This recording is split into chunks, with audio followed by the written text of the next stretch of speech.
Hey everybody, I know it's been a while since I've had an update, so I figure I would show everybody what I'm working on.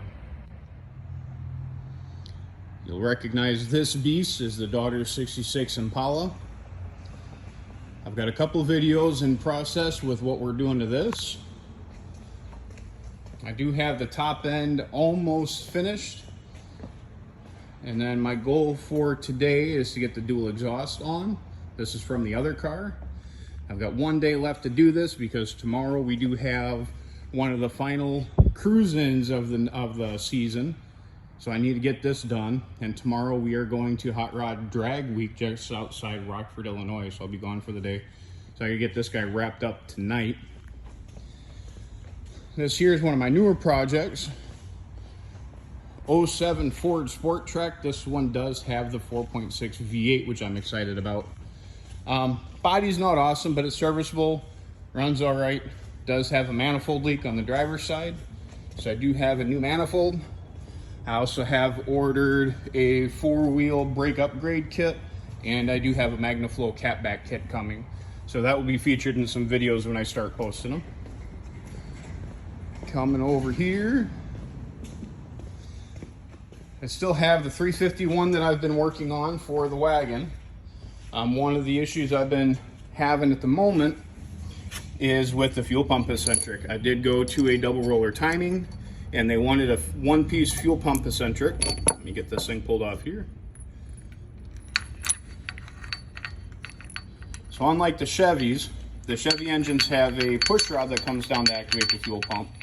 Ford has, at least on this particular model, a fuel pump eccentric. So it bolts in the center, and then there's a cam dowel, a cam dowel that's supposed to go in to lock it in place. And when I tighten it down, there's some shifting there that I don't like. And I've tried quite a few different dowels, and I'm just not liking the way they sit.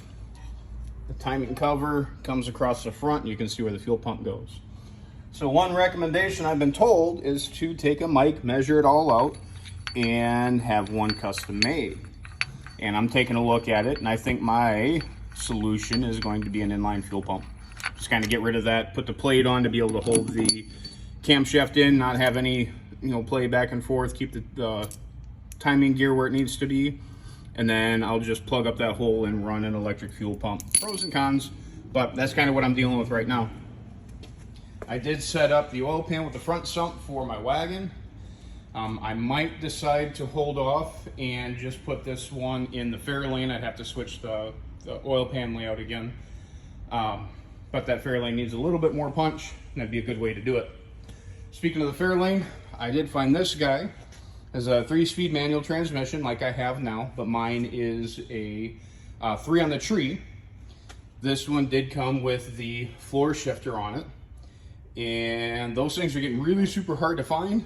I found the whole transmission assembly with the shifter for 60 bucks, so I am all right with that. Take a look, come back underneath here. Pardon the phone.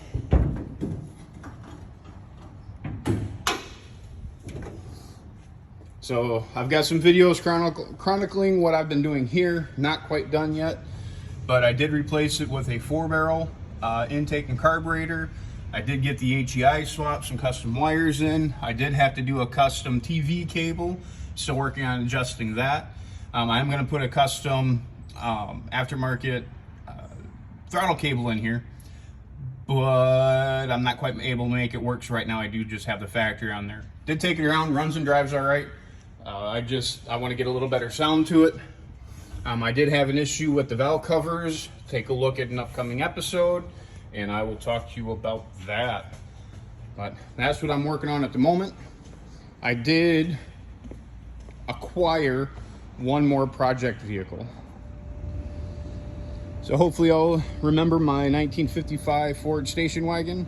I did pick up a 1956 wagon. This one is a True Country Squire. You can see the outline for the wood trim. This one did come with the 3rd row seating that I've been after for my 55. Also comes with a visor that you will not be able to see in the Mix and the Mess. All the glass is good on it, save for that one piece. So I bought this as a parts car, and as I've kind of gone through it, I think it's too good a shape to be a parts car. So this one may have another build to it. I do have a 390 with a 4-speed that I'm bargaining with a gentleman on. So that may be in the future. This one does have the 312 Thunderbird Y block, which a lot of people are apparently liking of this particular time frame. So that might come out and give me some financing to finish this project. But we'll see. So that's what I've been working on. My video recording and editing really hasn't gotten any better at this point, so I do apologize for that. Hopefully the content itself makes up for the difference. Showing you what I'm working on. Go and show me what you're working on. I'd like to see what everybody else is running, whether it's just a factory ride or if it's something weird and aftermarket like I play with. But let me see what y'all are working on. Again, I do appreciate all those who do follow the page, on both my Facebook page as well as my Instagram, and I will try keeping it updated a little more often. Thanks, everybody.